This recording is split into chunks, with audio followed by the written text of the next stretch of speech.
Morning, Hello, Finn. guys. Afternoon, Anastasios.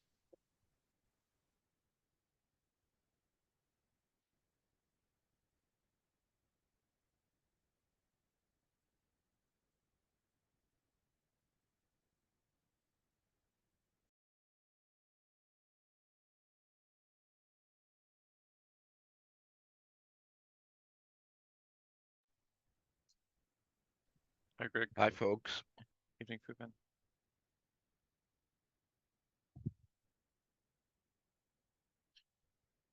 Morning, Aurelian. Hey, guys. Happy New Year. Same to you.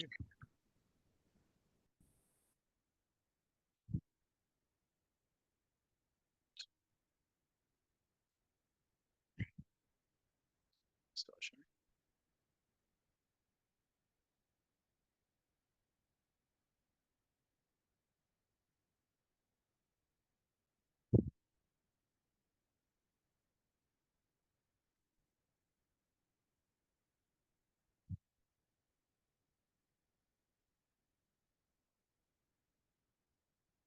Hey, Odliko. Hey, Nick. Hi.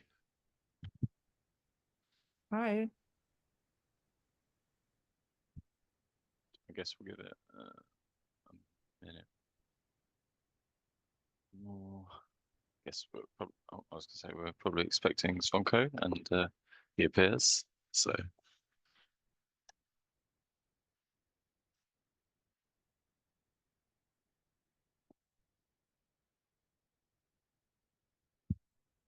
have you tried to break the release yet, Svonko? Hey, good morning, good afternoon. Can you hear me?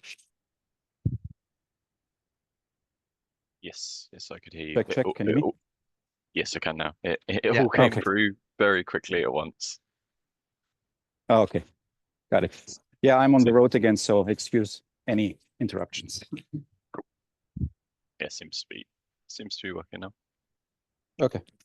Okay, I think we probably got quorum, so guess we can get started.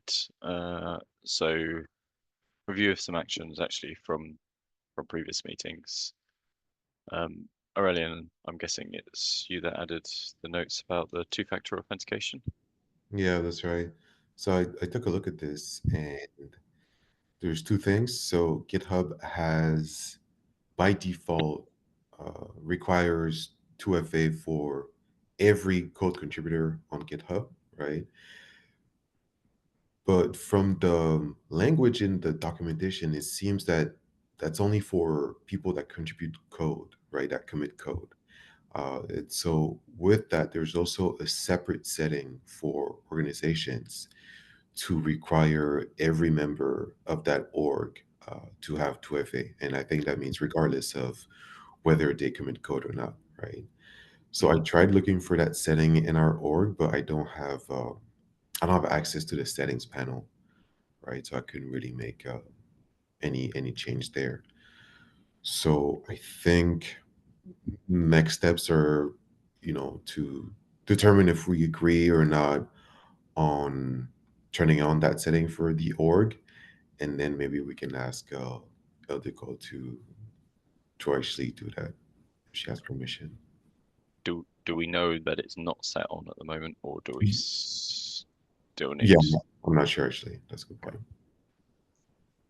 So yeah, so I guess that's where we need a project owner to take a look Mhm. at that. So I guess Ildiko, are you able to I help will with check. that? Cool, thank you. That's good. I think the fact that code contributors, we know that we've got 2FA is resolves the What main defines a code issue. contributor on GitHub? Yeah, they didn't say explicitly, so your guess is as good as mine. Because what sounds odd that until you actually contribute code, you could be anything, but you have to log in first to set up anything. So that's why it's just interesting. But No, I was thinking maybe they look at your commit history, right? So if you just have an account that, I don't know, publishes, posts issues and things like that, maybe that you're not a code contributor then, but I don't know. Yeah, I would get, maybe it's linked to you're not allowed to create a PR without 2FA or something like that. Not sure. Okay, I found the checkbox. So there's a checkbox that is not checked that says require two-factor authentication for everyone in the Kata Containers organization. And there's another checkbox that is recommended inside it. Only allow secure two-factor methods, whatever those are. There's another link. And then there's a warning side. 25 members and 2 outside collaborators do not have two-factor authentication configured. Outside collaborators without two-factor authentication will be removed from the organization and notified. And I can see who the members are. So that's going to happen if I hit save. Maybe let's look at that list first and see if there's any people that are active in that list before removing them. I can, oh wow, it's weird. Share your screen, Lico. Sorry? Can you share your screen so that we see? Because Yeah, so it's I think weird only because you can see this screen you're describing. Yeah, I mean, I assume everyone is okay seeing GitHub account names from privacy perspective and having them on the recording. Ah. Just double checking, not wanting to say no. If like, I'm also happy to share the list, put it in an Etherpad or something, or put it on Slack. If that level is okay, just let me know. I just don't want to hit share it and then, you know, someone complains later. Yeah, sure. You're right. It's weird though, because I opened the outside collaborators link and then it says we couldn't find any matching outside collaborators. So I don't know. That is interesting because one says there's 2 and the actual list has none. And then there's a list of people as members who I assume will remain members because it says it only removes collaborators or outside. Yeah, that's what the wording seemed to suggest, is the outside collaborators would be removed, although I don't know what they are removed from if they're not members. Yeah. And the members, I guess maybe they get notified that before creating any issues or PRs or something, they will need to set up 2FA. I do remember many years ago being part of a different community, and they enabled two-factor authentication. And yeah, I think we just got emails saying two-factor authentication has been enabled. You need to set it up in order to carry on working. I don't think it was particularly troubling, but that was probably like 2017, something like that. So it's a long time ago. Yeah. And most companies, or I would say in every company, 2FA on GitHub is mandatory who are working on upstream code. Right. And for any developer who is contributing code to Kata, I would say this needs to be TFA protected as well, because we don't want to have accounts that are sneaking in code that we do not want. And the accounts, or even accounts that we know may be overtaken easier without 2FA. So I would be in favor to just enable it. And then if there's problems with specific members, we can work on that. But as I said, all companies require mandatory 2FA for GitHub. And it's good practice for everything. So I opened the outside collaborators list, just the overall list, I believe. There's 8 accounts listed. Most of them are either from our foundation or the design team. There is one person that I know who is not working for the foundation anymore, So whether or not he will be removed, that doesn't really matter. Although everyone shows that they have two-factor authentication, including an account that says OpenStack bot. So probably it's going to be fine. Mhm. Because again, it seems like maybe there's no pending collaborators, no invitations. There are failed invitations, but they are not on the member list anyway. So yeah, the outside collaborators are shown to have two-factor authentication. So the people who don't, the possible 25, if that's accurate, are people who are members but are not code collaborators as code contributors as well. So I guess people who have potentially raised issues but not submitted code. I don't know. It'll be interesting to see that list, just to So see if it gives an again, indication of how it classifies people. But yeah, I think I'm certainly wouldn't be against enabling 2FA requirement, but yeah, I think it's probably more about the timing and the warning and whether we just need to give a bit of notice to the community on Slack and the mailing list and say, we're going to enable this. If you don't have it enabled, we don't think there'll be significant problems, but you'll probably get some notification. So maybe you should set it up beforehand as good practice anyway. so it's weird because there's a 2FA sign everywhere, but apparently you can have a disabled setting and I can filter for that. So I can collect those GitHub account names that are being listed as two-factor authentication disabled. I mean, through that filter. And if we say like these people have a week, I don't know how to reach them other than putting those account names somewhere. Maybe there's a way to message them on GitHub or something.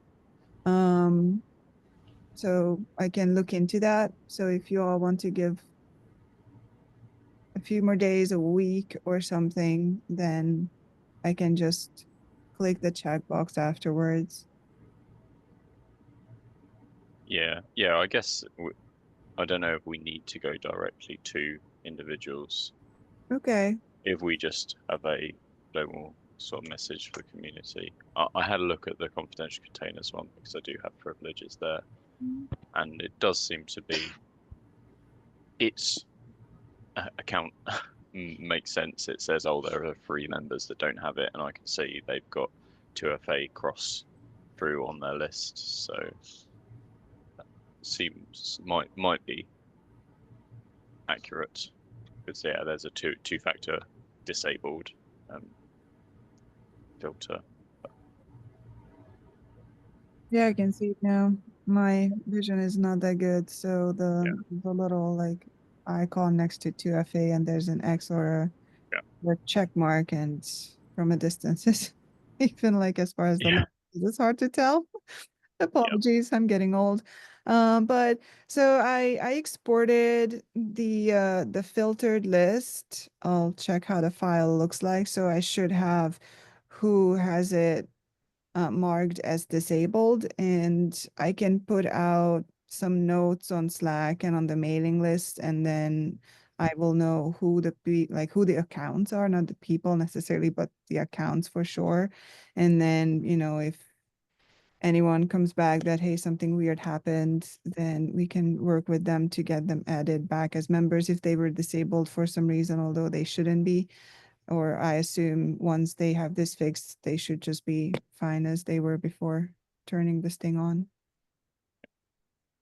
So I guess beforehand, do we want to do an AC vote to check that we are happy to enable Kata Containers Org membership to require two-factor authentication? Sure thing. All good for me.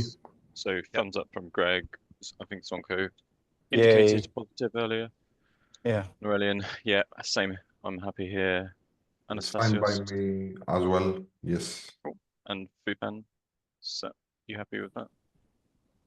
Yeah. Great, cool. So I'll say AC. Mm. To turn on.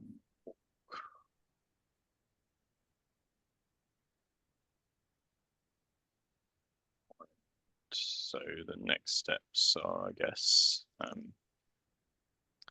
share a post. And Ildiko, did you say you were planning to do this if I give you the action?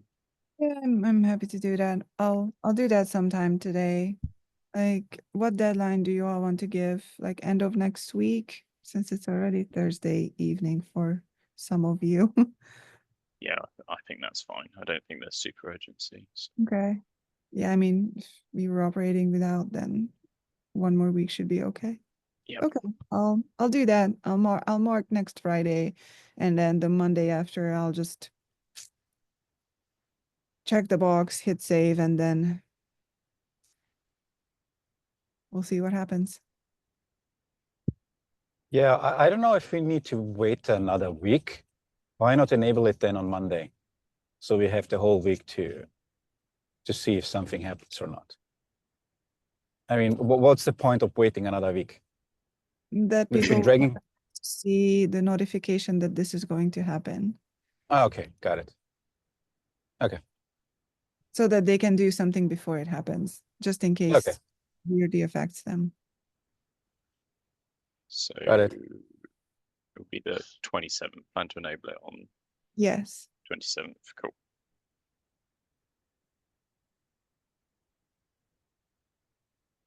Cool. Awesome. Any other questions or comments on 2FA? Great. Thanks, Aurelian, for looking into it, and Ilko for having the permissions to go and look at the data. Sure thing. Yeah, thank you. Cool. Greg, is this a new update on the performance stuff? Yeah. So basically, yeah, the performance 2D we did internally in Red Hat was like 4 years ago. And the time, so well, it was OpenShift, which is itself a very constrained instantiation of Kata. And especially it was using the C virtual FSD implementation. So well, any numbers we had at the time are likely not really relevant with the code we're using today. This being said,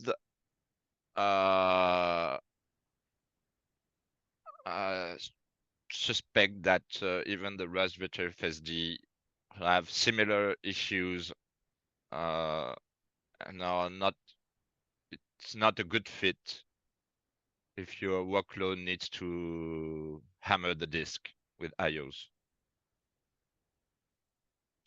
So in any case, recommendation, yeah, is just to use something else, RAM-backed storage or even a block device. You get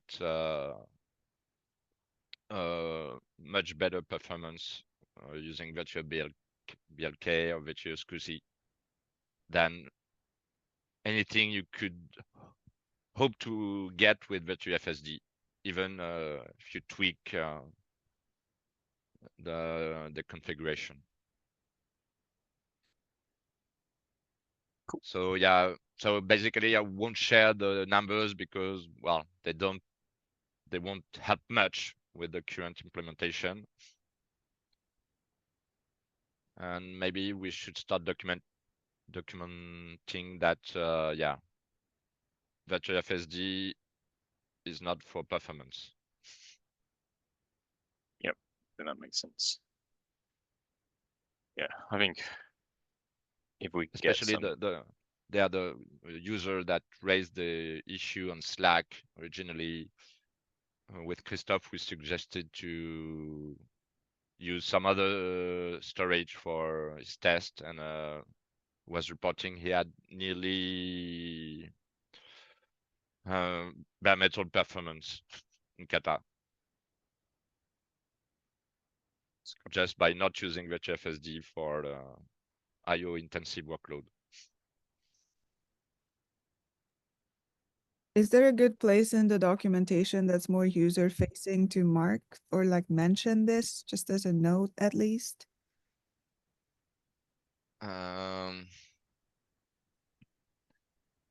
Not sure if we have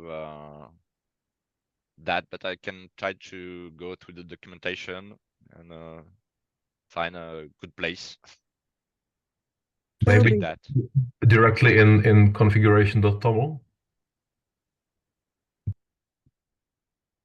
Well, maybe, yeah. And by the way, I don't say we should put VHFSD aside, because we still use it to expose some files from the host to the containers running inside the VM. But if you're doing Kubernetes, don't use a persistent volume backed by VHFSD. Yeah, VirtIOFSD for the control plane, meaning all the needed files by Kata from the host, and then use a secondary data plane. Usually you do this anyway if you have high performance applications. Always use a secondary data plane. So VirtIOFS would be for the API management, or for API and management, as Greg just laid out, and then use Block or SCSI for your workload. Yeah, we need to do that somewhere. Maybe some performance related and best practices for running. Yeah, I wanted to do it anyway for, let's say, best practices for running AI workloads in Kata, which would cover that. But I think also for the CPU workloads, we need to do that anyway. Yeah. Okay. Because yesterday at the PeerPods meeting, I raised the question. I raised the point of having more metrics on how our stack behaves. Not only how long does it take to spin up a container, but also aspects on storage, network, and stuff like that. So there are a lot of questions coming up, and I think we need to answer those questions sooner or later on all things related to performance benchmarks and best practices with Kata. I think, yeah, maybe good to have a separate section in the Kata docs, which is, as Ildiko laid out, user facing or user oriented and not developer oriented, because we have so much documentation flying around, especially for Nidus. We have Nidus in Coco, we have Nidus documentation in Kata, we have Nidus documentation somewhere else. There are several issues I raised about that. Maybe forget about all the developer stuff that we're doing, but try to create a user oriented documentation with simple steps how to do Kata and how to deploy workloads and how to use it. That would be amazing. The new users I talked to, some of them mentioned that it does feel like Kata is for developers, because if you are not an active developer and trying to make Kata work from an operator user perspective, it's not as straightforward as it might look for someone who is actually working on the code. So it sounds like from the feedback that it would highly improve user experience if there was some user documentation and some of the best practices that Zvonko you were mentioning. I think people would really appreciate that, like just knowing that they're playing around with VirtIOFSD and it's not that they're doing anything wrong. It's just what they see is what's expected to be the experience. So if it's documented somewhere where they can find that information easily, then they can move forward with figuring out what's best for their configuration and deployment, and move on from something that everyone knows is not going to perform as other options. Right, and in the confidential containers, we had this working group, the use case driven development working group, where we are tracking features that we need in the various components based on use cases. So maybe we could also, based on such a use case, we can create a documentation like, oh, do you want to run, like, let's say, inferencing with Kata those are the steps, those are the best practices, or other use cases. I don't know, like CI/CD. I've been approached by several CI/CD companies at KubeCon that want to run Kata for CI/CD. So also this use case driven documentation could be also worthwhile, because then user can relate to that. And historically, I mean, we were all developers who were using Kata, but time changes. We have more and more customers and users that are not developers, and we need to make them easy to consume Kata. And there are still a lot of misconceptions how Kata works. So I don't know how we're dealing with that. People still thinking that we can only run one container per pod per VM, which is kind of confusing why people still think that. So that was one question from a customer, which was that baffled me. So I don't know how we're dealing with that, but anyway, some use cases would be nice. And driven by those use cases, you know, lay down all the steps that you would need and make it really easy to deploy Kata.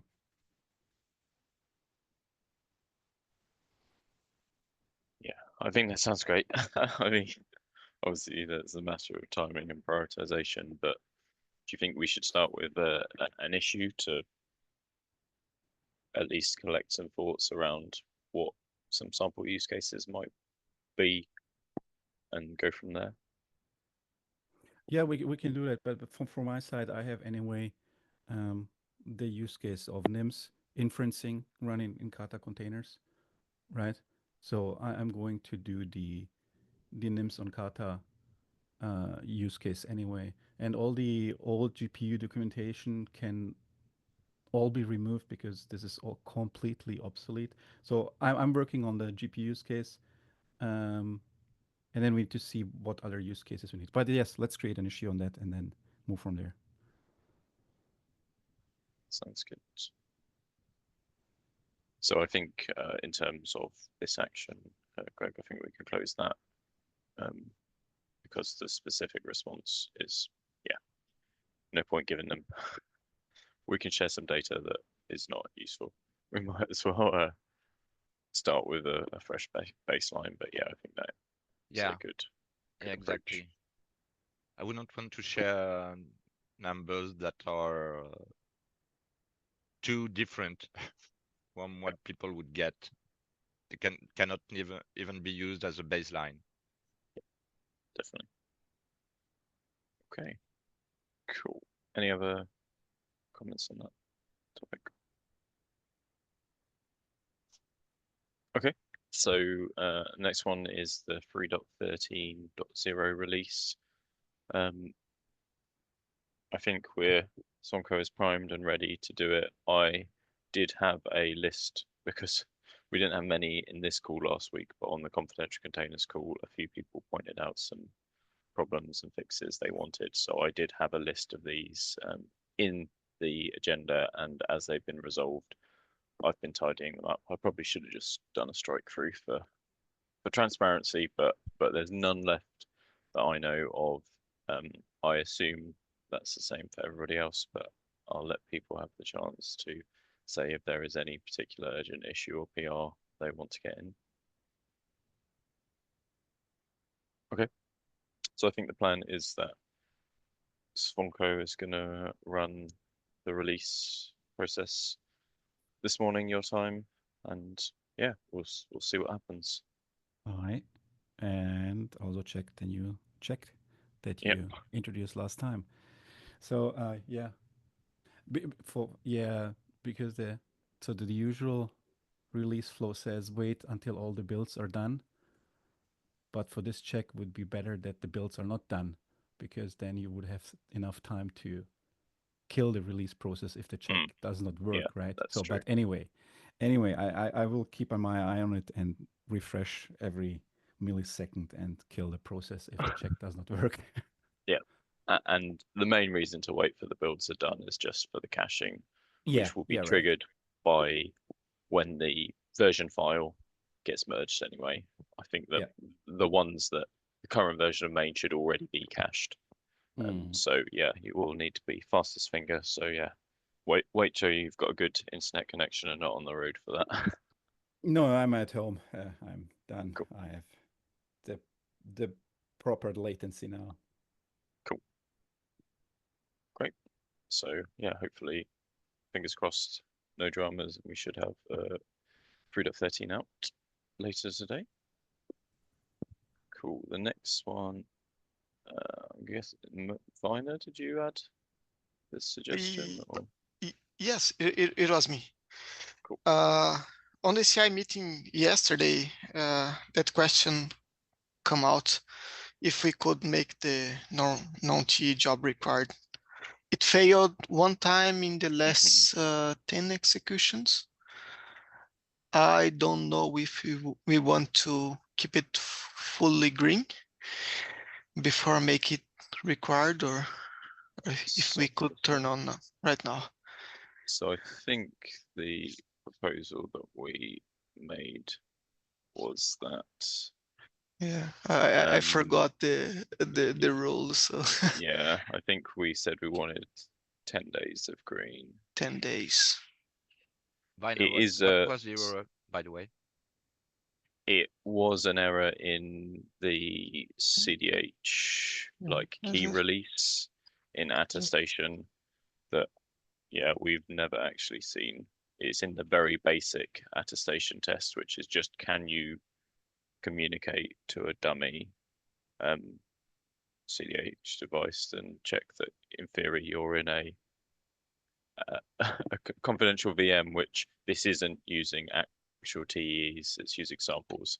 So it's a bit weird, but it's just the curl failed. So I think it's just a network glitch rather than any code issues or anything like that. So not super concerned about the failure. But yeah, so we could consider like could skip the red and we have nearly all green. Yeah, so I guess we're in a bit of a grey area as well, because the initial marking of required requires 10 days, but this actually was marked as required before, and so we're kind of remarking, but there was been a month gap. So yeah, what was the motivation for wanting it to get required? But we haven't seen a regression. So we have we've just fixed the seal secret test, in Coco, and I'm also working on a PR to add a trusted storage. So I would love to have a trusted test, or something that's required before merging more code into main and testing with that test. Do you know what I mean? Yep. Cool. Yeah, I think that makes sense. I was trying to work out if we've got another. If the ZVSI one test is using it or not. Sorry, I'm spectacularly failing to type Coco.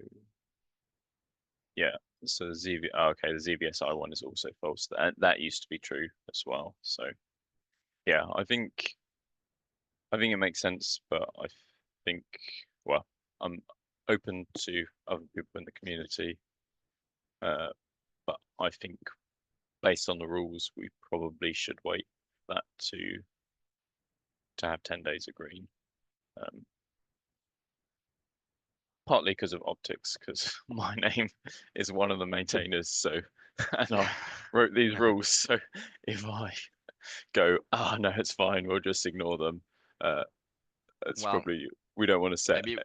Maybe we could just relax them, like if we have a red that's obviously coming from some external cause, infra or network or whatever, broken repo. Maybe we should relax. But in this, the number of consecutive. Is it the first time that we are making it required? Because the rule says that if we are make it back required, it's only 2. Yeah, so it's not the first time, but I think the intention of this section was if it got broken and it was like fixed in the next couple of days, because I think we made it unrequired 6 weeks ago, something like that. So yeah, it's a potentially a tricky one. We could say, Yeah. oh, it's been an old one, but yeah, I think Greg's suggestion, if you've got one failure that is a flake due to infrastructure, then maybe we don't have to be so strict. But Yeah, because in this specific case, if I guess if we keep waiting, then someone else could come and break it. So then we would Yeah. never solve the issue. Yeah. yeah, I think it's a shame because we don't have more than 10. We can't Mhm. tell. I think it's generally been pretty decent. I tend to look at the CI most weekdays. But yeah, there is definitely a balance. So, but yeah, I'm happy if people feel strongly that we should get it in sooner rather than later.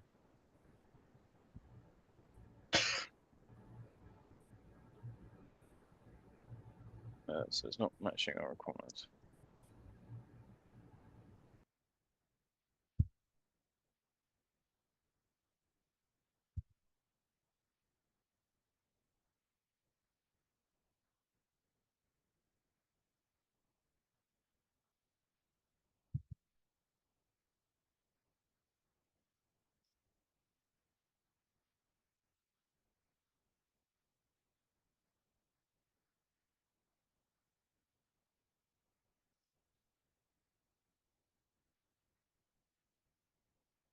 I guess there's an up to one of these because you don't want, but yeah, or up to a certain number of these because you don't want someone saying, oh, all of the last 10 failed, but the network stack's been super unreliable, so let's just mark it anyway. But yeah, that might be a good pragmatic approach. So I guess we'll see what AC view on that is. I think that's the other thing I put in is the general guidelines, but the architecture committee can use discretion to overrule it, which maybe is where the case. Maybe we don't need to fully document that a network flake, as you can have those because we've said the AC's got discretion. So who is in favor for marking these required on the AC? I might abstain as I'm the maintainer. I was gonna say my vote will be whatever your vote is because as you said, your name is on the maintainers list. So I'll just defer to you, Steve. Anyone else have a stronger vote? Oh, I agree that AC can decide anything, and we can discuss and agree that in this case, waiting, for example, would cause more harm, could cause more harm than making the test required again. So we've got 5 days we would need to wait. Today's hasn't been, or maybe it has been. Oh, today's has been reported. The TDX hasn't run, but the TE. So that would mean waiting till Tuesday for it to go green. So I guess it's that question of what's the likely harm in something coming in that's going to break it before Tuesday? Yeah, I think we should just think about that and be pragmatic and choose what we think is best for this situation. Not in general. Yep.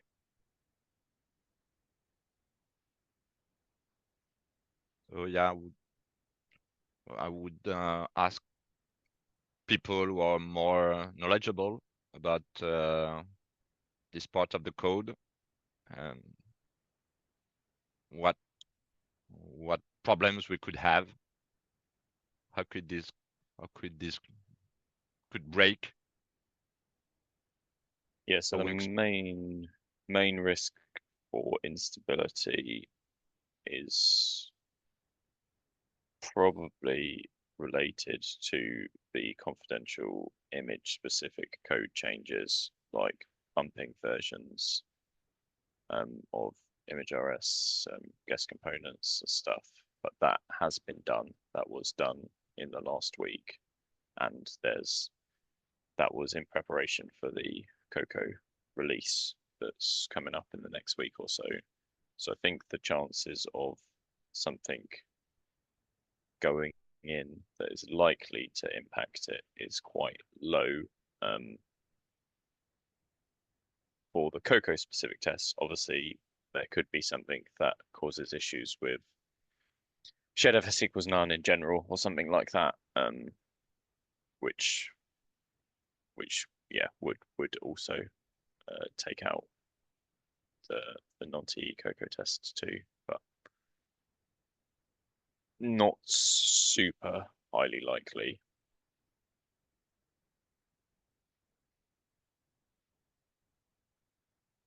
I guess Aurelian, when are you expecting? Because you said specifically like the ephemeral trusted storage stuff. Are you expecting that to get merged for Tuesday? No, I think it's going to be a couple rounds of reviews before I can actually merge it. So yeah, it most likely won't be merged by Tuesday. Okay. So are we happy in the short term to just say we'll wait till Tuesday and monitor the situation? And obviously, if there's a failure before that, we need to react appropriately, but just keep a close eye on these tests each day. I'm okay with that. Cool.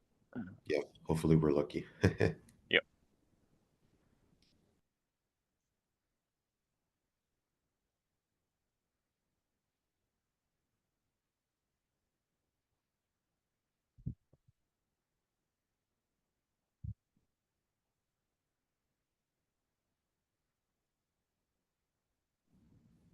By the way, do we know any update on the TDX tests? Sorry, because I see on my PR that the TDS1 is just hanging, waiting for a runner to pick up the job, and it's been 13 months. Yeah, I've notified Fabiano about that. The machine's been rubbish. To be honest, the TDX, I think I've messaged Fabiano to let him know that it's failed like 3 times in the last week. So yeah, it's obvious. Yeah. I think Yeah, he was telling me yesterday that someone keeps taking his machine down for some reason somehow. So yeah, so I think we might have to have a discussion about yeah, it is disabling those currently tests. marked offline. Yeah.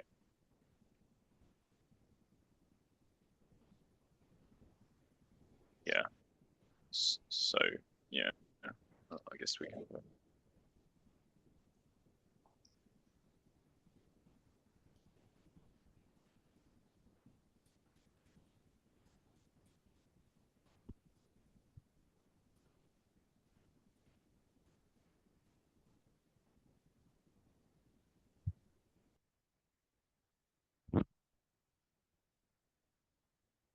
I get the impression, which may not be fair, that Fabiano is working on mostly downstream stuff, so isn't proactively monitoring at the moment.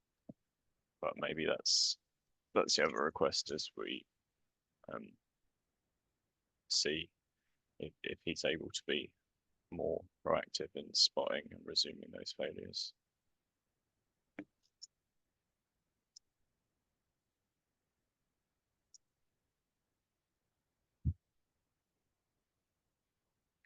I'll take an action item to chat to.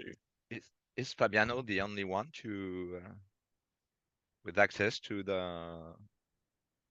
this hardware? I believe so, but there has been a couple more kind of new people from Intel who've started working on this in the last kind of like a couple of weeks. So I don't know if the plan is to get them up to speed with the CI, but certainly the people who used to help are no longer involved in the project.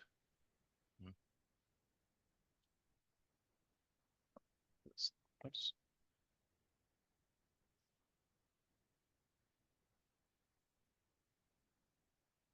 Great. And I guess it's while we're on, unfortunately we've lost Anastasios, but while we're on CI instability, the ARM, one of the ARM builders is out of space again. I don't know, Sonko, if you got SSH access in the end? Yeah, I got access to it. No space Yeah, so left. ARM builder 03 is out of space, so needs. Anastasios, correct me if I'm wrong, but we only have 2 VMs, right? Anastasios had to drop. Oh, okay.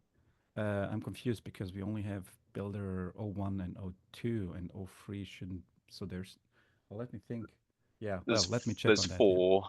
We have 4 builders. Yeah, we're Number 4 is offline and has been Okay. offline for a little while, I think. But...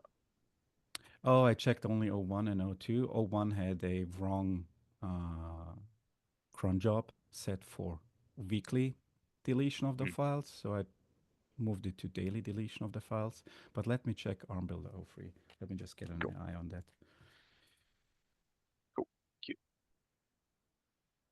Yeah, it'd be good to get that again, because I guess we are likely to hit a release issue with that as well.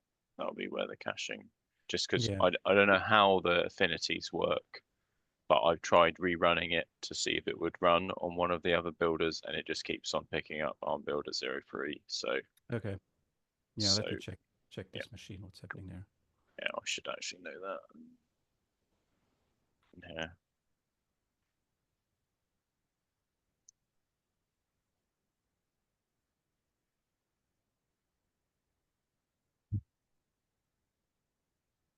Yeah, and I guess we probably need to try and look at moving to a action pre-hook rather than a cron job with the cleanup, just to make them a little bit more reliable as well.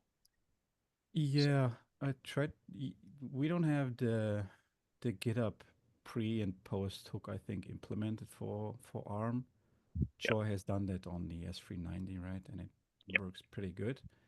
So anyone who has bare metal runners and for the future, please remember that GitHub has hooks for GitHub Actions to do pre-job and post-job actions for cleaning up. Because in the process of building Kata and all the components, we are getting like thousands of container images that are dependent on each other.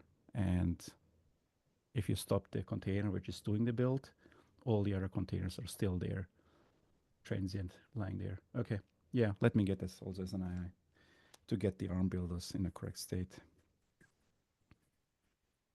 Cool, thanks. Okay. Okay. The list of work is getting longer and longer. Yep. Cool. So I think just a couple of discussions. Is this the deprecated process? Yeah. Yeah, I think we talked about using 9p potentially as a trial run of the deprecated deprecation process. Greg, did you want to add something on? Well, not much. We'll try to create a MD file with all the points that were discussed in the issue, and we'll see. Cool. Yeah, that'd be brilliant. Yeah, gives something that we can review for next time. We've got a little bit of time before 4.3.14, which is, I guess, the earliest that the 9p might go. So yeah, that'd be awesome to have a review of that. Okay, any other topics anyone wants to bring up today? Okay, we can end the meeting there, and we will